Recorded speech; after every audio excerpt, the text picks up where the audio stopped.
Welcome everyone to the Foreign Policy Research Institute's ongoing series of Zoom events. We've been hosting over the past several months during the pandemic a regular series of events online, bringing in both scholars from FPRI and external experts to discuss some of the key trends happening throughout Eurasia. I'm Chris Miller, I direct the Eurasia program at FPRI, and I'm very excited to welcome two guests to join us today in our discussion of China's security footprint in Central Asia.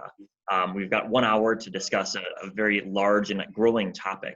So I'll start by posing a couple of questions to each of our guests, and then we'll save the last half an hour for your questions. So as questions come up, please enter them into the chat box, then I'll select questions and pose them to our two panelists when they come in. But first, let me start by introducing our panelists. Edward Lemon is Assistant Professor of Eurasian Studies at the Daniel Morgan Graduate School, and starting in September, he'll be in a new position as a Research Assistant Professor at Texas A&M's Bush School's campus in Washington, D.C. He's an expert in all things Central Asia and the author of a very interesting new paper, In Russia's Shadow, China's Rising Security Presence in Central Asia. In addition, we have Nargis Kassenova, who is Associate Professor at the Department of International Relations and Regional Studies at Kimep University in Almaty, Kazakhstan, as well as a Senior Fellow at Harvard's Davis Center for Russian and Eurasian Studies. So two real experts in Central Asian affairs, and probably the two best people, or the best pair of people, to discuss the question of China's growing security footprint in Central Asia. So I'll start with a couple of questions for Ed, if I can. First off, Ed, if you had to describe what China's security footprint is in Central Asia, what exactly are we looking at? What is this footprint actually shaped like? Well, thank you, Chris, and thank you everyone for coming today. I think, in short, it's growing. It's growing quite rapidly. It's grown dramatically since Xi Jinping came to power in China in 2012. And although it's not as sizable as Russia's security footprint, and Russia remains the sort of dominant external security guarantor for the region, China is developing its security footprint in various areas. And, I think I would point to 5 areas where China's security footprint in Central Asia is growing. The first is in arms transfers. Over the past 5 years, China's accounted for 18% of all of the arms in dollar terms being transferred to Central Asia. The figure for the previous 5 years was just 1.5%. Russia again still leads the way and has transferred 60% of the arms to the region over the past 5 years, but China's presence in the arms market is increasing. It's transferred transport planes to Kazakhstan, UAVs to Turkmenistan, a sort of defense missile system to Turkmenistan and Uzbekistan. So its sort of security presence in that regard is growing. Second, it's opened an overseas military facility near the border between Afghanistan, China, and Tajikistan, in Tajikistan's territory. It's a relatively small base from satellite imagery, can station a battalion, but it is sort of one of China's first overseas military facilities in the world, and certainly its first in Central Asia.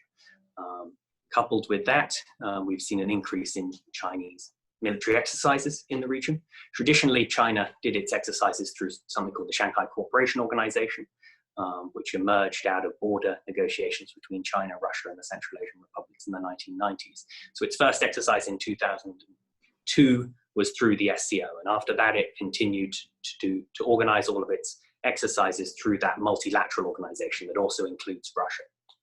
But in 2014 it had its first bilateral exercise with Kyrgyzstan, and since then there have been 9 further exercises between the Chinese military and Central Asian militaries, all of which were bilateral. Again, it's still behind Russia, which has had 22 exercises, but its role in that area is growing.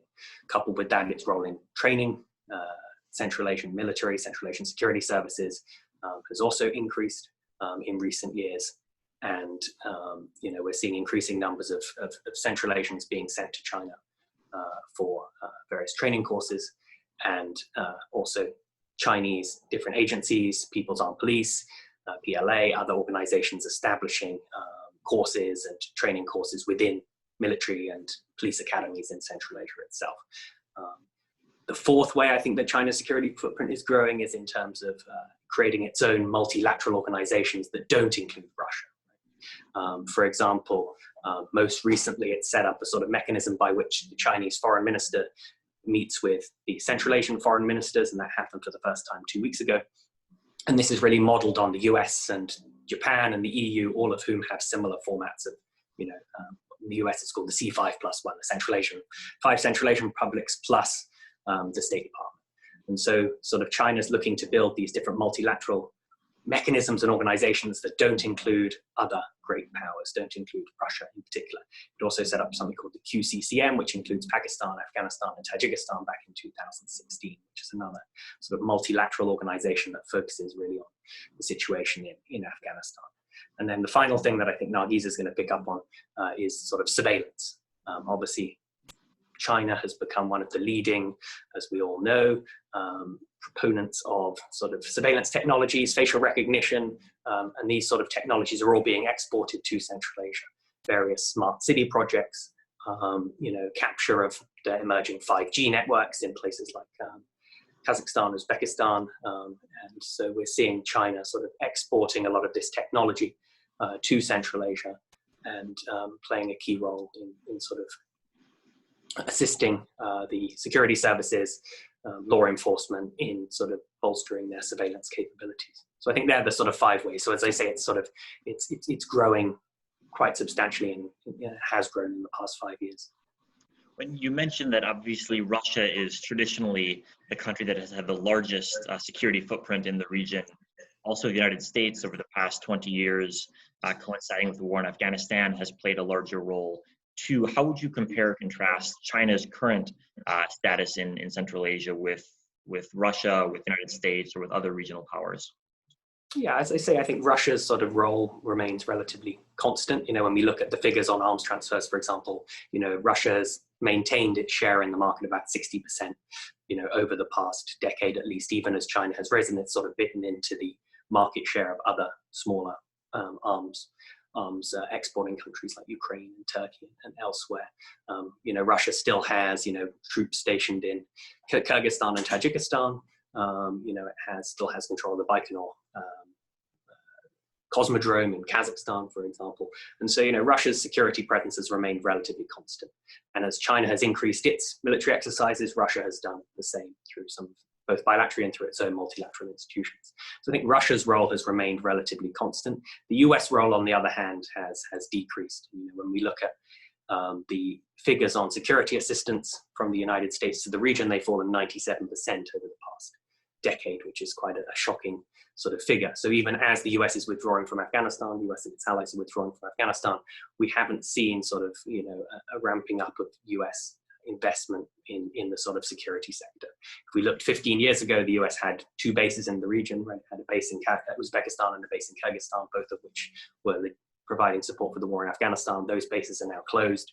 So the US security presence has really decreased rather rapidly over the past sort of 15 years. And so the US has sort of largely exited the region. And that sort of, for me, makes it a very interesting region because it's sort of bordering 2 great powers, 3 if we include India, and the United States has very much sort of retrenched itself from the region.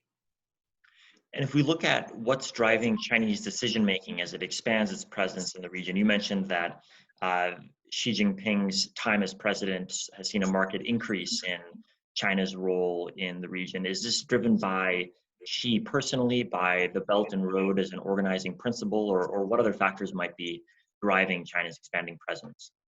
Yeah, I think that China in general has been playing, as we all know, taken a much more sort of assertive role in its foreign policy worldwide since Xi came to power. So I think there's certainly that sort of more assertive, muscular foreign policy that we're seeing from China. But I think, there are certain regional factors that play a role. And, there were the Xinjiang papers, which were a series of sort of secret documents linked, I think, to the New York Times and other outlets last year. They gave us some insight into some of the sort of thinking of Xi on this. And, certainly he's been concerned for a number of years over sort of the potential for negative spillovers from Afghanistan. And, the China, like other great powers, continues to see, Central Asia as a sort of, an appendage to Afghanistan, and sort of its security dynamics are obviously shaped by what's going on to the south in Afghanistan. And so there certainly is concern from the Chinese side, and that's partly why they've positioned their base, near the border with Afghanistan, that, militancy, maybe Uyghur militancy may sort of spill over from Afghanistan into Central Asia. And I think, the other major factor here is, Xinjiang. And Xinjiang, as we all know, has been a sort of source of security concern for China for a number of years, going back, to the Urumqi riots of 2009, and even before then. And, particularly, over the past decade, it's become really sort of, labeled by the sort of Communist Party of China as a security threat, as a sort of potential source of extremism, separatism, terrorism. And so that's why we've seen, obviously, the move towards sort of the establishment of re-education camps there. And so, there is a significant Uyghur population, and sort of Uyghur and Hui population in Central Asia, numbering almost 500,000. And so there is concern over sort of cross-border linkages there. And so, and the last factor is Belton Road, as you said. And so as China's ramped up its investments, obviously there's an interest in protecting those investments in the region. We've seen a number of sort of protests, attacks on the Chinese embassy, for example, in 2016 in Kyrgyzstan. And so, there's certainly an interest in protecting that infrastructure and those investments. Well, perhaps we can dig a bit deeper into Belton Road, and I'll turn to Nargis. When the Belton Road was first launched, it was about traditional transportation infrastructure as much as anything, roads and bridges. Now it has a whole new suite of features, from a health Silk Road to a digital Silk Road. Nargis, how can we understand what role the Belton Road is playing in Asia, and in particular the digital Silk Road? I know you've done a lot of research on. How do you think China is trying to use the digital Silk Road to increase its presence in Central Asia? Yes, thank you, Chris. And it's an honor and pleasure to be part of this panel. Before I go into digital Silk Road, can I make a couple of comments on what Ed said? Yes. So I fully agree that China Central Asia military security cooperation deepened and increased under Xi Jinping, but I would say that we can trace it sort of this kind of more muscular, outgoing, expensive Chinese attitude further back. And probably we should mention the 2004 Hu Jintao statement that now PLA should support Beijing's global interests. Also, I think for understanding the appearance of the PAP, People's Armed Police outpost in Tajikistan. We can also mention the joint patrols by Chinese PAP and border troops of Myanmar, Tajikistan, not Tajikistan, obviously, Thailand and Cambodia, that started in 2011. So you see this sort of expansion, global expansion that in the military and security sphere that accompanies the economic expansion of China. So the trends had been there prior to Xi Jinping, but under Xi Jinping definitely became more muscular, as Ed mentioned. So as for FPRI, it did start, if we go back to 2013 and the announcement of Silk Road Economic Belt in Astana, well, now it's Nur Sultan, of course, it talked about 5 areas, and the focus was on policy coordination, transport infrastructures. And if we look at the 2015 vision, then the scope got much broader. And it included the digital Silk Road, which means basically the ICT infrastructure on the ground. It included the space corridor, so which is the the satellite systems, whatever you can have in space. So it really expanded the scope, and I think it's not by accident. These things are interconnected, and digital Silk Road and the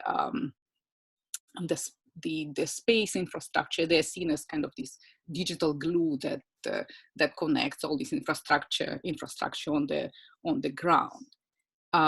So I think it's very logical development, and it's BRI is a work in progress. We don't have a definitive blueprint how it will develop, and there are some important documents, but we do see that the Chinese government has been learning along the way, adding new features, modifying some features. So it's sort of, yes, it is work in progress. How important is digital Silk Road in China-Central Asia cooperation? I think it's very, very important. I think we see big complementarity between what China can offer and what Central Asian governments want. They want to be more connected. They want to control their societies better. They want to be more functional without introducing democratic procedures. And it seems that digital Silk Road gives an answer to these needs. Ed mentioned that China is obviously not the only great power in the region. To what extent do you see Belton Road in Central Asia as intended to increase China's power at the expense of others, especially Russia? Or is it better to look at Belton Road as sort of a way to bring Russia into a Chinese-dominated fold? Is it a zero-sum strategy as seen from Beijing? I don't think it's a zero-sum, but definitely being so powerful, and sort of they benefit from the inclusion of others. So they draw on these new networks, connections, and not alliances, but cooperative arrangements. And I think that Beijing is very patient. Sorry, there is a construction. There is a bit of drilling going on. So Beijing has been very patient, and I don't think they want to push others out, but it's sort of organically happening. They are taking the dominant position. That's what we see in China-Russia relations, in Central Asia. That very kind of nicely they've been pushing Russia a little bit to the side. And Central Asian elites obviously realize that there are different great powers that they can interact with, cut deals with, play off of each other probably to a certain extent. How do you see elites in the different countries of Central Asia responding to China's growing security footprint? Is this a challenge or an opportunity primarily for them? I think our elites thought that there is a big, great game. Probably the heyday of that was the 2001 and the beginning of the military campaign in Afghanistan. So there was this perception that there are these different great powers competing for influence in the region. I think it's there is less of that now. Clearly.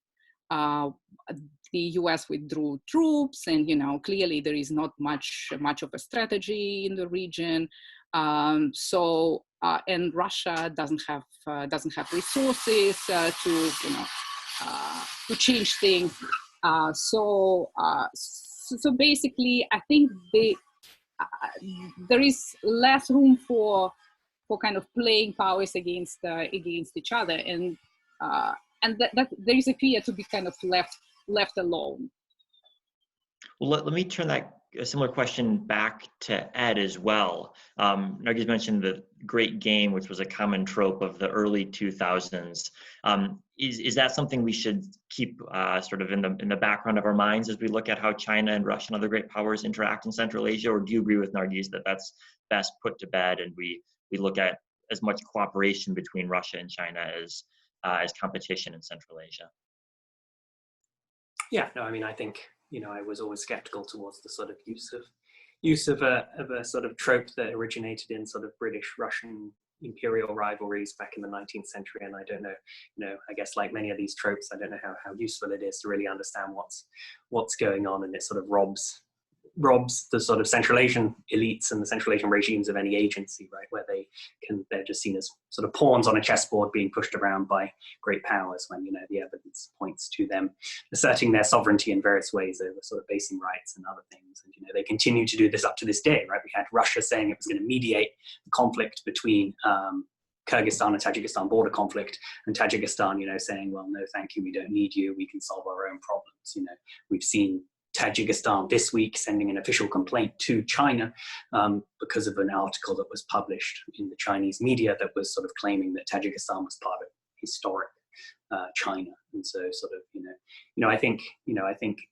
I think there is an opportunity here for the Central Asian elites in terms of, you know, they all want to pursue this multi-vector foreign policy, you know, which was sort of pioneered by Kazakhstan, but each country sort of wants to have as many partnerships with external powers as possible. Now, they can all do that, you know, to differing levels of success. Obviously, the stronger economies, Uzbekistan and Kazakhstan, are more successful in having varied relationships and avoiding dependency. Obviously, Tajikistan and Kyrgyzstan, the two poorest countries, you know, are both sort of dependent historically on Russia and increasingly on China, right? China owns half of Tajikistan's external debt, 45% of Kyrgyzstan's external debt, you know, so, you know, there's a real struggle there to avoid becoming overly dependent on either Russia or China.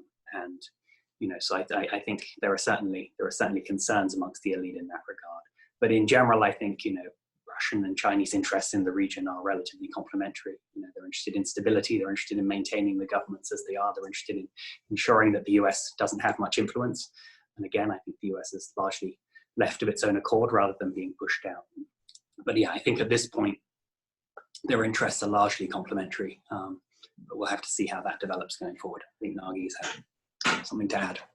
Yes, if I can add that, I think Central Asian governments, they know that they can count on assistance. Yeah, that indeed external powers are interested in stability in Central Asia, and pretty much everybody is ready to help and, you know, chip in. And we get assistance from different corners. We get assistance from Russia. We get assistance from China. We get assistance from the West, from Turkey, and, you know, and so on. But I think there is an understanding that nobody is really fully committing to providing security in the region. Definitely, China is not committing, and, you know, China doesn't commit to anybody basically, right? It doesn't have allies. We have an alliance with Russia, but from previous experiences, we know that Russia is also not ready. When there were these events in Osh in 2010, you know, when the Kyrgyz interim government asked for help, you know, Russia didn't provide help. Only post factum they contributed. So I would think there is an understanding that we're largely on our own, but in terms of getting assistance, yes, you know, governments will be ready to milk all the cows that are out there. Well, let me encourage all of our audience members to please post any questions you have in the chat box, and I'll pose them to our panelists. But maybe now we can think a bit about the current trajectory and where we'll be in 5 years. As we've discussed, we've seen China growing in its influence in Central Asia over the past couple of years. Will this continue, or are there trends in regional politics or in Chinese foreign policy that could lead to some sort of shift in the future? And how do we expect China's relationship with the other great powers in the region to develop? Nargis, I'll turn that question to you first. Oh, it's so hard to predict anything, especially with the outbreak of the pandemic, and we don't know how it will affect the region, how it will affect the governments, and, you know, the agency of the governments to deal with problems. So it's really hard. But it seems to me that if trends continue, then we will see more Chinese presence. And I would think the digital Silk Road is the one that will advance most, because in terms of transport infrastructure, I think pretty much all the big projects are in place already. Yeah, so I don't think that we will see kind of kind of big projects in the future. Maybe line D of the gas pipeline will be completed, maybe not. So railway, maybe the Kyrgyzstan will build this little connecting part, and there will be direct link to Uzbekistan from Xinjiang, maybe not. So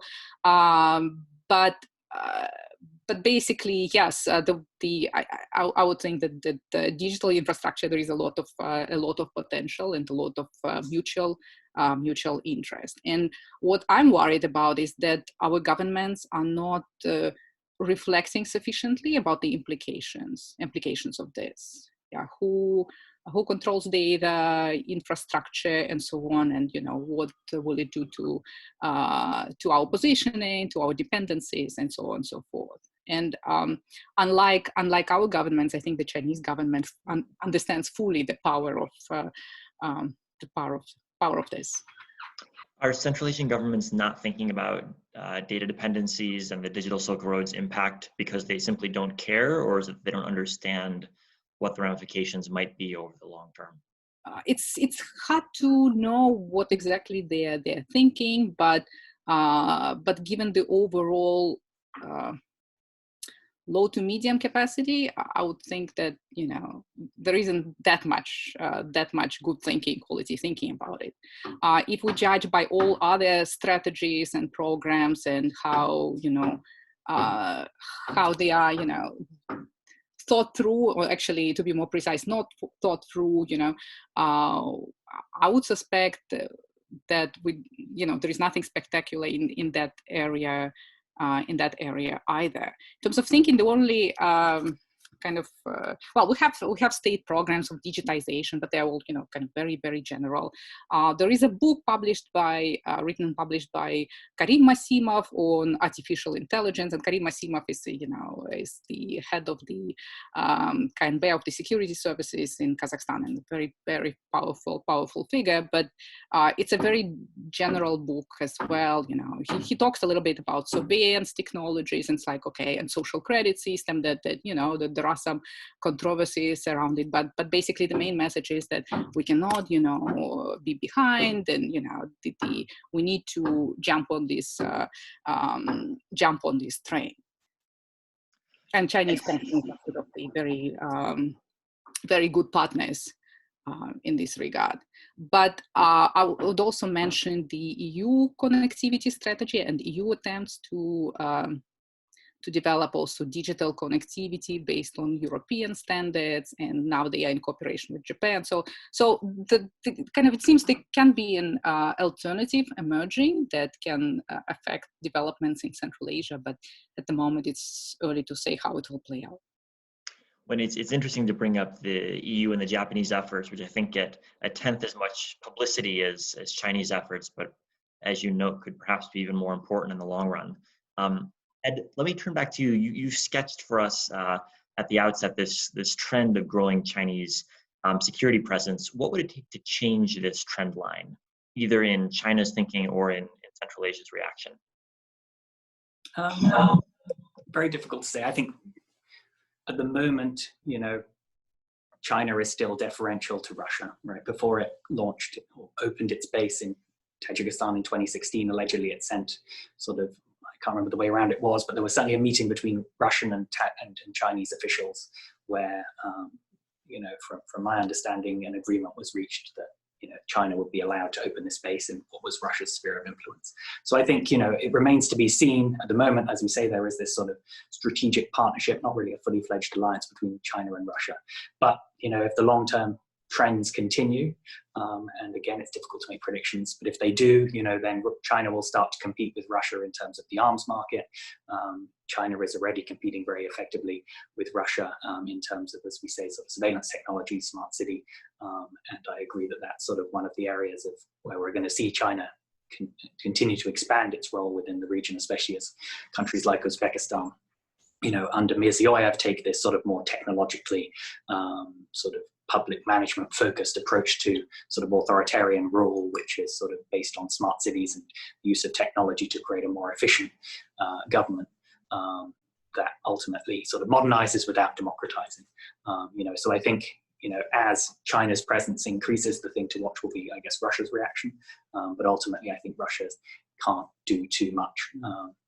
In terms of reversing China's trend internally, I think, the situation in Afghanistan continues to shape its interest in the region, along with the situation in Xinjiang. So if there was some sort of change in either of those two places, then that would obviously affect its relations with Central Asia. But I think, China obviously,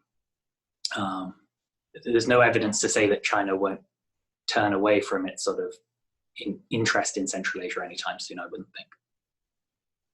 Well, you mentioned the topic of Xinjiang, and we've had a couple of questions mentioning that as well.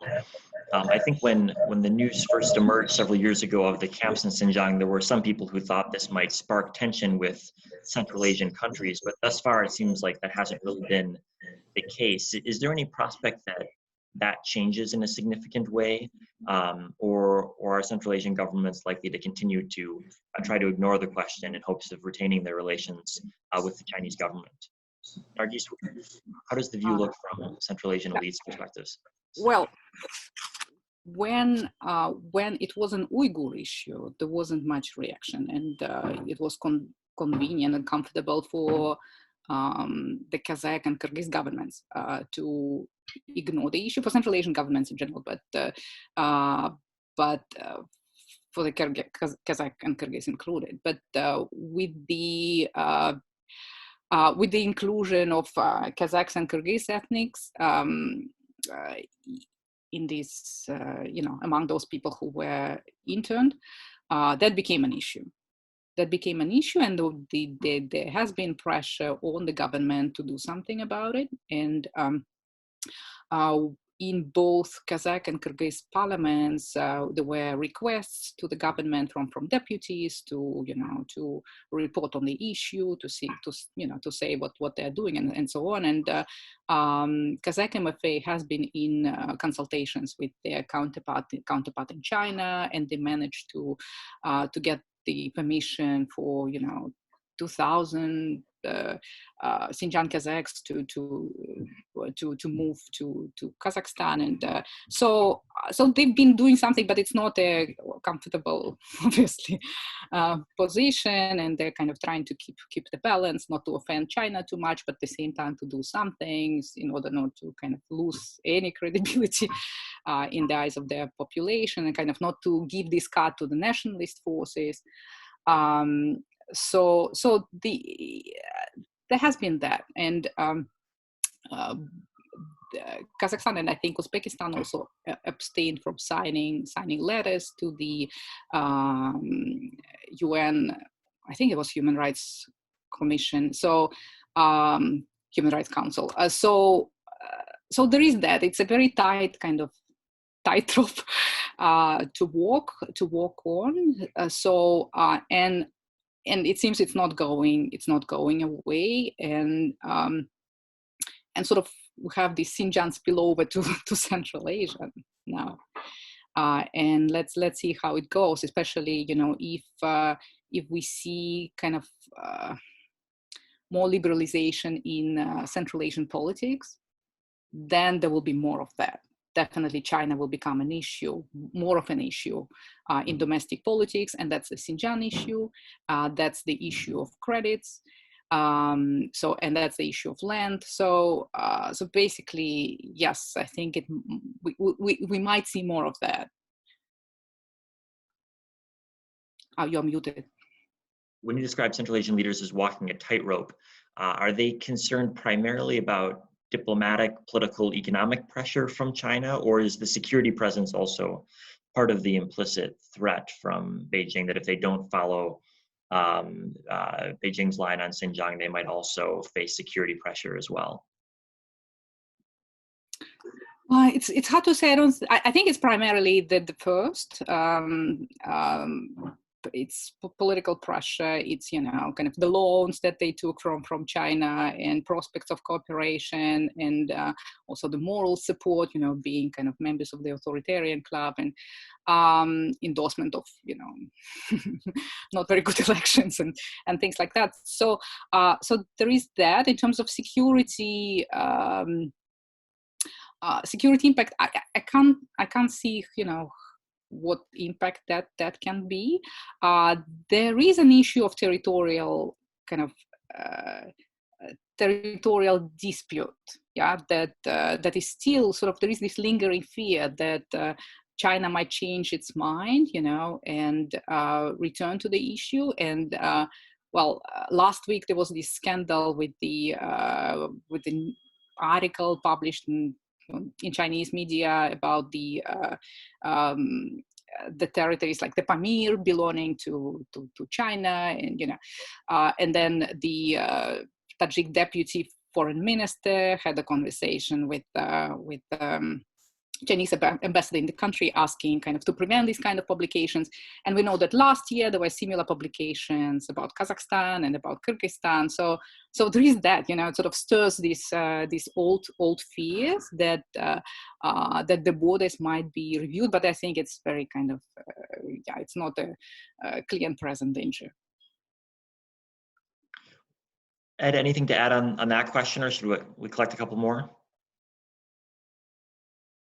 No, I think Nargis sort of summarized it accurately. I think great. There is a degree of xenophobia in the region. I think it can be broadly said that it's not the same as sort of Russia.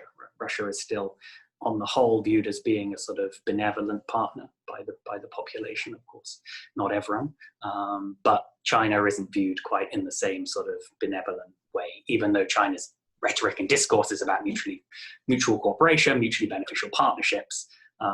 There's still, as Nargis said, concern over land, concern over sort of creeping Chinese encroachment amongst the population. So I think that's something for the governments to think about. And for example, in Kazakhstan in 2016, we saw what at the time were the most widespread protests, and they were related to land, as you said, and sort of the idea that there was a new bill that was introduced into parliament about allowing foreigners to buy land or rent land within Kazakhstan, and that sort of was seen as being sort of an opportunity for China to sort of buy up swathes of the country. So I think that's certainly a disadvantage that China has over Russia, is its sort of soft power disadvantage in terms of sort of the broad perceptions of China, which there've been attempts to overcome that through various measures, but still, I think that's still something that's lingering in the background.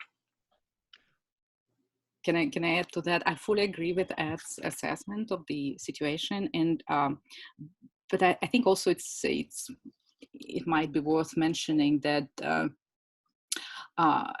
China's kind of image in the eyes of Central Asians has improved over the years, because China has been behaving like a responsible power and treating Central Asian governments quite well, and Russia's behavior has been, more problematic.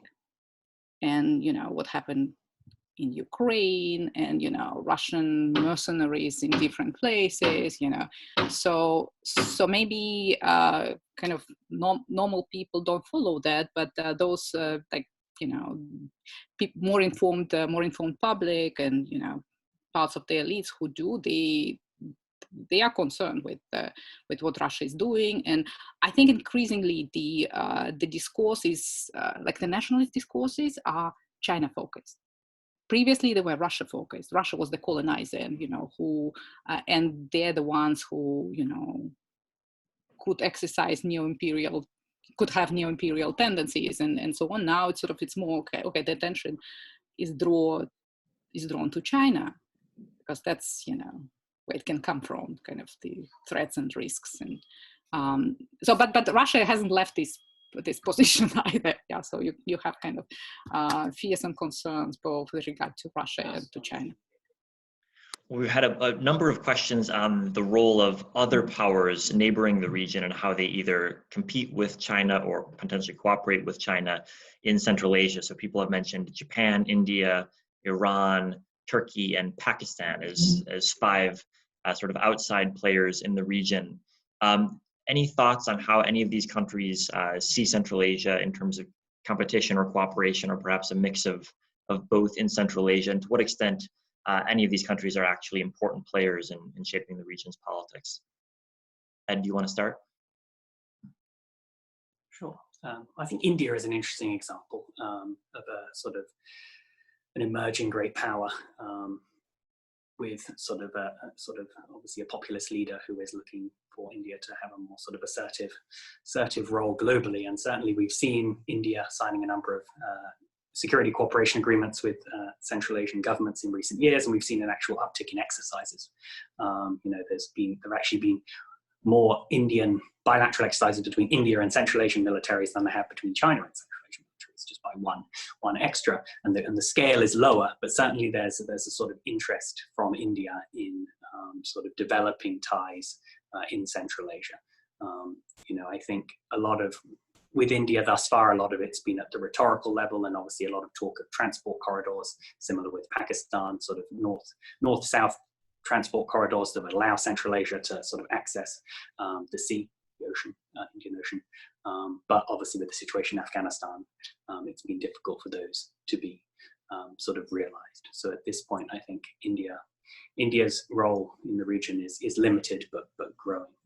And this is sort of an interesting one to watch. The other countries, Iran, Turkey, obviously stress their historical linkages to the region.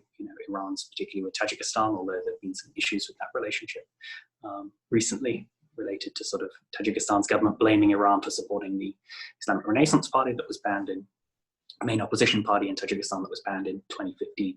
And Turkey continues to sort of stress its historical linkages to the region through things like the Turkic Council, and is a relatively important player in terms of trade volumes with the region. But I think Nargis can speak about this at greater length, including Japan. Well, I would agree that there are serious that India would be interested in doing more in Central Asia and having stronger ties, but there are substantial constraints on what it can do. And definitely what it can offer to the region is, it's a much smaller package than what China can. Well, Iran, Turkey, completely agree. I think the most serious response by the external power to BRI in Central Asia is the EU connectivity strategy and the new EU strategy for Central Asia adopted in 2019. And they talk about development of sustainable connectivity together with Central Asian countries, and establishing partnerships on sustainable connectivity.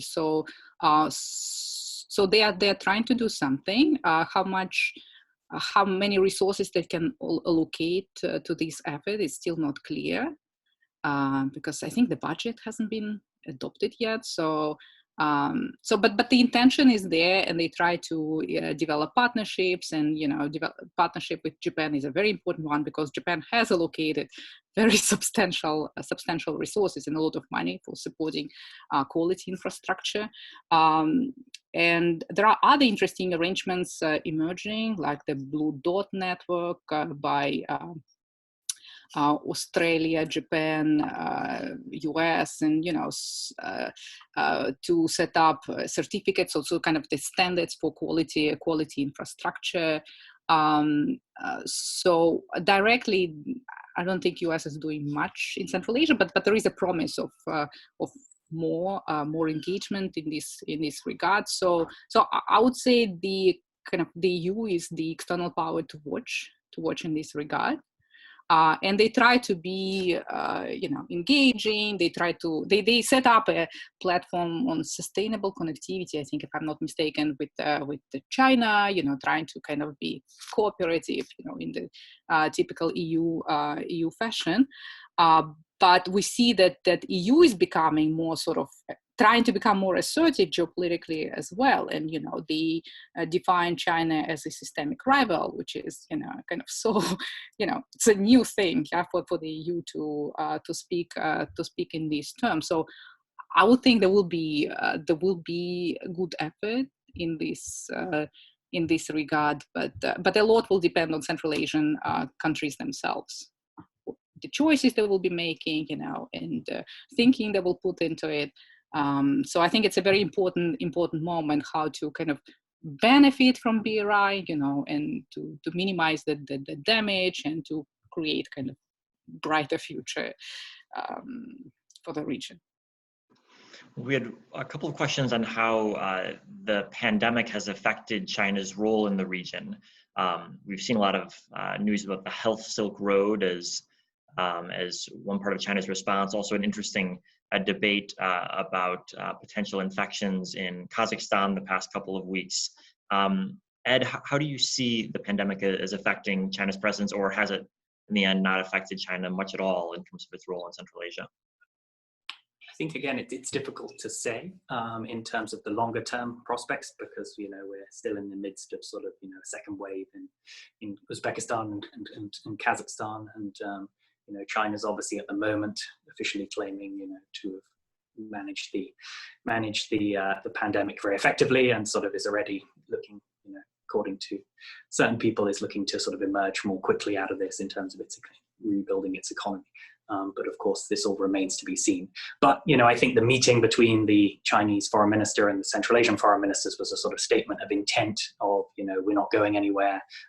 If anything, this could play into China's hands if it does recover more quickly than Russia, for example, which it most likely will. It will certainly, lead to probably a greater role for China in the region, especially as, the sort of knock-on effects of the pandemic in terms of sort of increased unemployment, decreased migration to Russia, et cetera, sort of take hold. We're already seeing China sort of stepping up, and this is sort of much sort of reported on in the Chinese state media, obviously sending teams of doctors, sending medical supplies, aid, which is relatively significant, and certainly slightly more significant than the US, more significant than Russia, not as significant as multilateral institutions like the World Bank and the IMF that have bailed out various Central Asian countries. But certainly, China's looking at this as an opportunity, from what we can tell, to solidify its presence and sort of bolster its soft power, as Nargis said, which I think is sort of growing within the region in terms of China being viewed as someone as a country that will come and help Central Asia in its time of need in a way that Russia hasn't been able to. So, yeah, for me, I think if I were to predict, I would say it's going to sort of strengthen China's role in the region rather than weakening it. But of course, any factors sort of remain to be seen. If I can add to that, Chris, yeah. Yes, fully agree that the rhetoric is there. That we will continue, to build, this common future and FPRI and all that. But I think what's going to happen is that the power imbalance that was already huge between China and Central Asian states will increase as a result of the pandemic. And we see that the governments, Tajikistan and Kyrgyzstan and Tajikistan, they are asking for debt relief and all that, and they are highly indebted to China. So that should give more cards in the hands of Beijing in the relations. But at the same time, if the governments become more dysfunctional, it will be difficult for China to operate in these countries as well, So that's why I mentioned the, what pandemic will with COVID do to the agency of Central Asian states is not clear, So, of course, Beijing knows how to work with authoritarian governments, not, like poorly governed countries and so on. But if they grow more dysfunctional, that will not be easy. That will not be easy for China, And Nargis, what about this debate between, or this report issued by the Chinese government about pneumonia in Kazakhstan? How should we interpret what was going on here? Yeah, it was a very, very strange thing. I think it was just a mistake, basically. So I don't think it was, intended to produce this effect. But the sensitivities are high in general. In the region, so I don't know. Well, let's see, but I don't think it was intentional. We had one specific question about who exactly in China is playing a bigger role in security in the region. Is the PLA or the PAP, or also I think private security forces are are playing a bigger role as well. Ed, when you look at these different aspects of Chinese security presence in the region, who do you see as playing the biggest role, and why? Yeah, I think PAP has been at the forefront of. It's not the PLA have been involved, but my understanding is it's the PLA and the Minister of Public Security, or PAP and Minister of Public Security, that have been sort of taking the forefront. The PAP organized a sort of multilateral exercise with all of the national guards from I think four Central Asian republics, sort of minus was Turkmenistan in 2019, and so sort of it's been taking various measures to sort of lead sort of Chinese influence within the region, including the base in Tajikistan, and the MPS has been involved in various sort of exchange programs and other things. So I think it's from my understanding, it's MPS and PAP more so than PLA. In terms of private security companies, yes, there's certainly been some reports of private security companies operating in Kyrgyzstan in particular, where Chinese infrastructure and investment mining projects have been sort of come under attack from disgruntled locals. Actually, there's a report coming out in September on that very subject, which will focus on profiling a number of Chinese private security companies that will be coming out in September. So, and should we interpret private security companies as being genuinely private, or is there sort of an organizing principle behind how they operate that aligns with the PAP presence? My understanding is that there's a relative degree of cooperation between those entities, but I'm not an expert on that subject. But that's the understanding that I have. They operate in sort of, so obviously with a close sort of closely cooperating with the Chinese government. Nargis, anything to add on that? Well, PAP is under both PLA and PAP are under the Central Military Commission, so I think it's highly centralized and coordinated. I'm not an expert in military affairs, but it seems to be the case. But I think also it might be important to note that Chinese government prefers the host governments to take care of the security of Chinese assets. So that's why they provide assistance, training, so they don't want to get directly involved. But there are ways of taking care of it. But the preference is for the kind of local national security to take care, security people to take care of it, and we see it in different places like Pakistan and in Africa and so on. And so, does it follow, therefore, that when China is growing its boots on the ground presence in places in Central Asia, it's because it doesn't trust the local governments to be able to manage things in a way that would be acceptable to China? But these are very minimal boots on the ground in Central Asia. So really, really minimal. It seems nobody really trusts the Tajik government with, protecting the border in a very good way. That's why there is a lot of assistance, and that's why there are Russian border guards. On one part of the border, there are Chinese PAP on another part of the border. So there is that, of course, but it's more like, okay, yes, related to Xinjiang, related to Afghanistan, situation in Afghanistan, but once again linked to the situation in Xinjiang. That's the primary factor. That's the most important factor defining Chinese security cooperation, security presence in Central Asia. So they wouldn't be interested in providing for security in the region. We've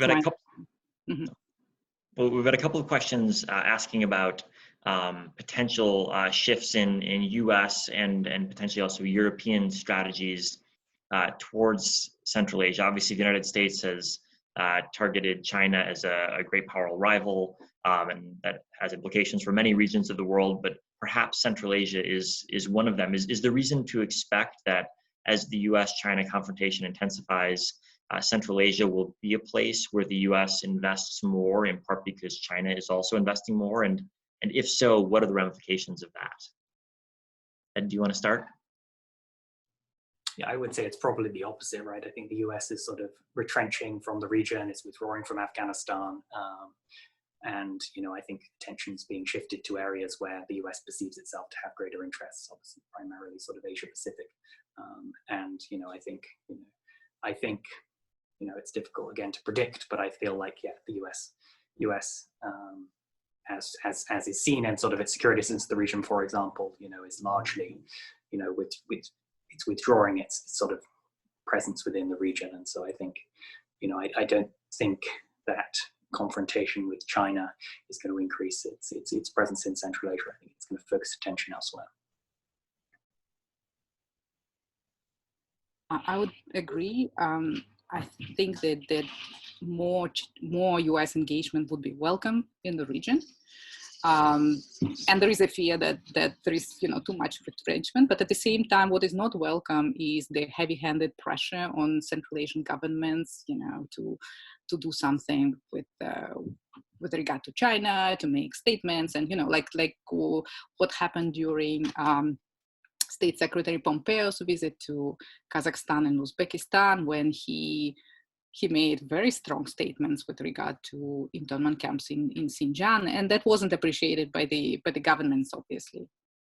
So because the US put them in a very kind of difficult position. When you say the Central Asian leaders want more engagement, what type of engagement are they looking for in your view? I think they're used to engagement across the board. So of course the democratization efforts are the least welcome, but I think now there is no, kind of no big prospect of that. It's sort of, kind of assertive democratization agenda is the thing of the past in a way, it seems. But some assistance, would be welcome. More security cooperation, more economic cooperation, more cooperation in the kind of digital, in the technologies sphere, and so on. Because basically Central Asian states, they try to diversify, they try to keep some kind of balance, and since the very beginning, since the birth of Central Asian states. So that's sort of the main principle of their foreign policy and development strategy. So US has been always a very important actor in Central Asia, supporting the sovereignty of Central Asian states, development, and so on and so forth. So the withdrawal will be, very much missed, I think. We had one final question on the role of Islamist politics in driving security presence. Obviously, this has been something that's driven great powers from the United States to now China, which describes Xinjiang as an Islamist threat. And we've had a long history of governments in the region finding Islamist threats, real or imagined, to confront. To what extent is this rhetoric or reality, and I'd be interested in your view of whether it's mostly rhetoric or reality, still driving security interests in the region, either from Central Asian governments themselves or from external powers? Ed, do you want to start, or Nargis? Whichever. Nargis, why don't you start? Well, okay, there was this rhetoric on terrorism and Islamic radicalism for as long as I remember, basically, since the 90s. And there was a good amount of complicity, and, Central Asian governments, they were complicit in all the strike hard campaigns, and the SCO was a very good kind of mechanism for doing things together, for satisfying Chinese demands, and yes. But we haven't had big terrorist acts for a while, and what we had in 2011, 12, that was relatively minor. And also 2016, yes, there was a suicide attack on the Chinese embassy. That was probably the biggest thing of the past decade. So we didn't have the terrorist activities to justify this kind of high level of cooperation. But I think it's more Chinese agenda that Central Asian governments are happy to join. Why not? Why not receive assistance and training, kind of under this umbrella of countering terrorism? So it's it's sort of convenient for everybody. But yeah, there are kind of the security concerns. I think now they are a bit changing. Also, there is a fear of Islamism growing, but at the same time now maybe the kind of the general instability, political mobilization are probably high on the agenda. Ed, anything to add on that question?